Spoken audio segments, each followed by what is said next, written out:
Hello everyone. So in this video, we are going to learn about willing suspension of disbelief. What exactly is this term and why we need to understand this term and how you as a writer and how you as a person can add the term in your writing or we can understand with certain examples, right? So पहले देख लेते हैं कि willing suspension of disbelief है कहाँ से निकल के आया है शायद आप में से बहुत लोगों को पता होगा कि टर्म जो है वो देने वाली कोई और नहीं बल्कि हमारे romantic writer that is Samuel Taylor Coleridge yes जो हमारे वर्ड्सवर्थ के फ्रेंड थे the one who contributed to lyrical ballad write 4 poems उनकी थी उसमें सो सैमुअल टेलर कोलरिज ने ये एक टर्म दिया है called willing suspension of disbelief उन्होंने ये टर्म अपने criticism work called biography Literaria में दिया है ये जो बायोग्राफी दिया है said to be what it is said to be a kind of a reply to Wordsworth who faced to live जब लिरिकल बैलेड पब्लिश होती है 78 में फर्स्ट एडिशन वहां पे जॉइंटली दोनों दोस्त दैट इज वर्ड्सवर्थ एंड जो है वो जॉइंटली अपना पब्लिकेशन करते पोएम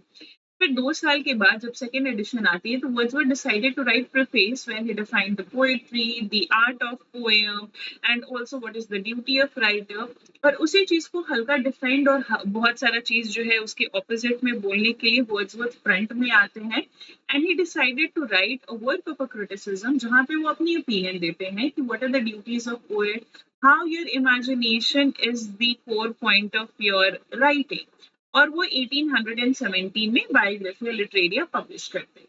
यही वर्क है जहाँ पे हम लोग को ये टर्म मिलता है that is called willing suspension of disbelief the definition of this term is basically hidden in the term itself that is willing suspension of disbelief यानी कि उस चीज को विलिंगली सस्पेंड करना जो कि आप बिलीव नहीं करते हो डिसबिलीफ का मतलब क्या हो गया वो सारी चीजों जिस पे आप बिलीव नहीं करते हो दैट इज अ डिसबिलीफ तो वो सारी चीजों को आप विलिंगली जानबूझकर क्या करते हो सस्पेंड करते हो फॉर एग्जाम्पल अगर कोई बोलेगा कि अच्छा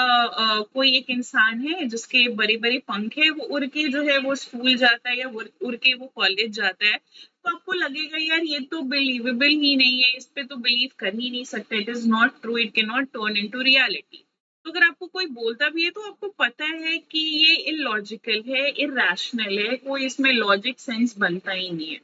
बट अगर यही चीजें पोइट्री में रही तो हमारे कोलरिज का क्या कहना है कि नहीं आप ये लॉजिक वॉजिक ना छोड़ के आओ अगर पोइट्री में लिखा हुआ है कि कोई एक इंसान है वो उड़ कर आता है और आपके सामने बैठ जाता है तो फिर आप अपने लॉजिक को साइड रखो और आप इस अनरियलिस्टिक चीज पे बिलीव करो यानी आप अपने डिसबिलीफ को सस्पेंड करो जानबूझकर अब भाई इसका फायदा क्या होगा इसका फायदा ये होगा कि आपकी इमेजिनेशन क्या होगी आपकी इमेजिनेशन बढ़ेगी आप पोएट्री को ज्यादा अच्छे तरीके से जानोगे और यही तो यहाँ पे मैंने लिखा है that it is what it is a readers temporary acceptance of elements in a story that they might normally find unrealistic यानी कि रीडर अब ऐसा नहीं कि परमानेंटली वो हमेशा के लिए मान लिया कि नहीं भाई इंसान उड़ के आता है बैठ जाता है नहीं आप टेम्परेरी मानो ना जब तक आप वो पोएम को पढ़ रहे हो या फिर जब तक आप उस पोएम के बारे में सोच रहे हो तब तक आप मान के चलो तब तक आप एक्सेप्टेंस वो रखो वो सारी चीजों को लेकर जो कि नॉर्मली आपको अनरियलिस्टिक लगती है फॉर एग्जाम्पल रोमांटिसिज्म में बहुत आपको देखने को मिलेगा कि कोई जो है वो फेरी है and then there is this little bird who is talking to you or little animal who is talking to you right for example if you will find a lot of Blake का poem हो गया या फिर Wordsworth Coleridge का ही बहुत सारा poem हो जाएगा जो कि आपको रियल नहीं लगेगी राइम ऑफ एंशिएंट मैरिनर उसमें बहुत सारी एक ऐसी एलिमेंट है जो आपको रियलिस्टिक नहीं लगती है killing an albatross can cause so much of thing, right? So unrealistic hai, but you have to believe, according to Coleridge, you as a reader need to have this kind of a temporary acceptance in you, where unrealistic things appears to be realistic to you, right? And it is what it is by voluntarily suspending doubt and skepticism. यानी logic को हटाओ doubt वगैरह जो भी है भाई कि भाई वो इंसान उड़ के आ रहा है उस पर डाउट हो रहा है मुझे हटाओ उसको हटाओ ज्यादा एनालिटिकल नहीं होना ज्यादा स्केप्टिकल नहीं होना है the audience allows themselves to engage more fully in the narrative and why you do so because you want to engage yourself in that poetry you want to engage yourself in that piece of art and that's the reason why you're doing it you're kind of accepting work का जो logic है आप अपना logic हटाओ जो work का logic है उसको आप बिलीव कर रहे हो आप उसमें पूरी तरीके से घुस गए हो and then only you will be able to understand that poem और you will be able to understand that piece of work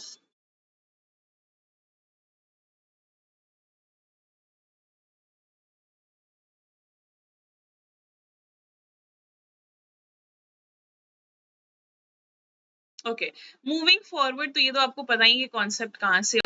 हुई है, बायोग्राफिया लिटरेरिया, राइट? कोलरिज ने हमारे दिया है ये सारी चीजों को.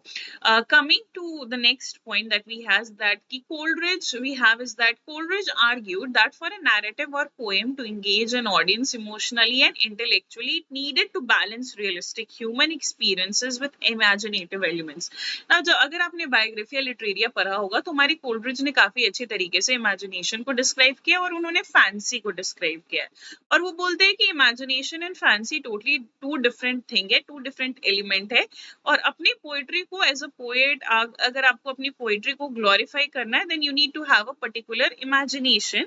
और यू एज अ रीडर आपको क्या करना है, वो सारी इमेजिनेशन को एक्सेप्ट करना है. तो ऑडियंस को क्या करना है भाई, विलिंग सस्पेंशन ऑफ डिसबिलीफ अगर लेकर चलेगा ऑडियंस या रीडर लेकर चलेगा तो वो क्या होता है, वो ऑडियंस को एंगेज करता है. कैसे भाई, ऑफ कोर्स ऑडियंस को इमोशनली तो एंगेज करना ही करना है, बट इंटेलेक्चुअली भी ऑडियंस को एंगेज करना है ना. तो क्वेश्चन इज दैट कि आप बोल रहे हो एक पॉइंट ऑफ टाइम में कि हमें लॉजिक छोड़ना है, तो इंटेलेक्चुअली कैसे? Intellectually just in terms of that poem,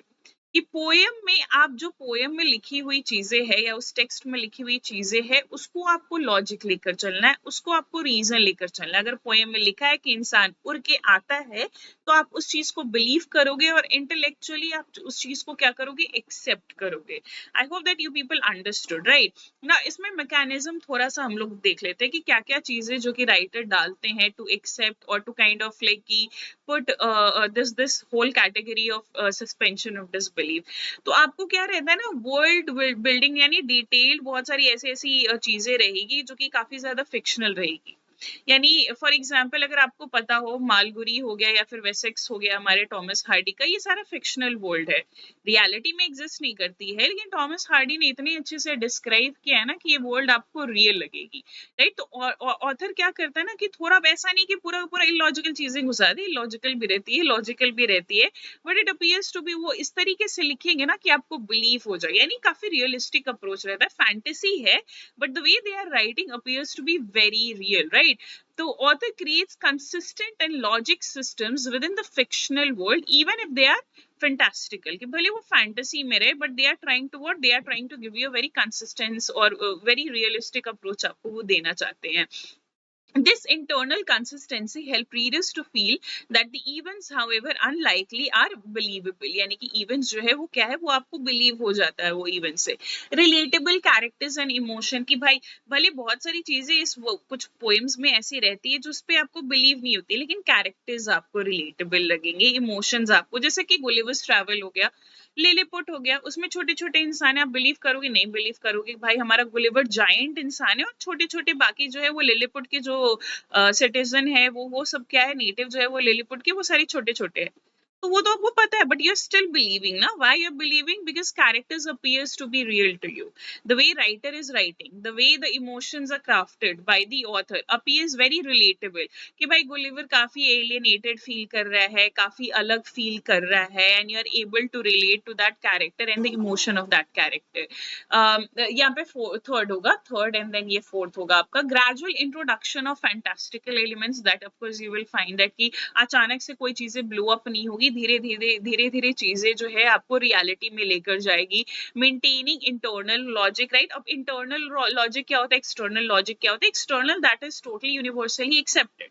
तो सबको एक्सेप्ट कर रहा है अपनी डेली मर्रा की जिंदगी में, कि लॉजिक ये है कि इंसान उड़ के नहीं आ सकता है. बट पोएट्री में लिखा है कि इंसान उड़ के आ रहा है, तो दैट इज दी, वो पोएट्री का लॉजिक हो गया, यानी कि वो इंटरनल लॉजिक हो गया, वो लॉजिक बस पोएट्री के लिए अप्लाई हो रही है. So you need to maintain as a writer, you need to maintain that internal logic. अब ऐसा नहीं कि यहाँ पे आप लिख रहे हो कि इंसान जो है उड़ के आता है और ऑन दी अदर दूसरे स्टैंजा में आप बोल रहे हो ये तो पॉसिबल ही नहीं है ना. तो आपको वो फिर एक कंसिस्टेंसी मेंटेन करके चलना है, right. So this is what willing suspension of disbelief, that the things that you're not able to believe, वो सारी चीजें जिस पे आप बिलीव नहीं करते हो बट फिर भी आपको उसको बिलीव करना है, इसीलिए ना विलिंगली यानी जानबूझकर वो सारी चीजों को सस्पेंड करते हो जो कि आपके लिए इलॉजिकल अपीयर हो, यानी आप उसको लॉजिकली अपीयर करवाना चाहते हो एज अ रीडर अपने सामने. Thank you so much for watching this video. Have a great day.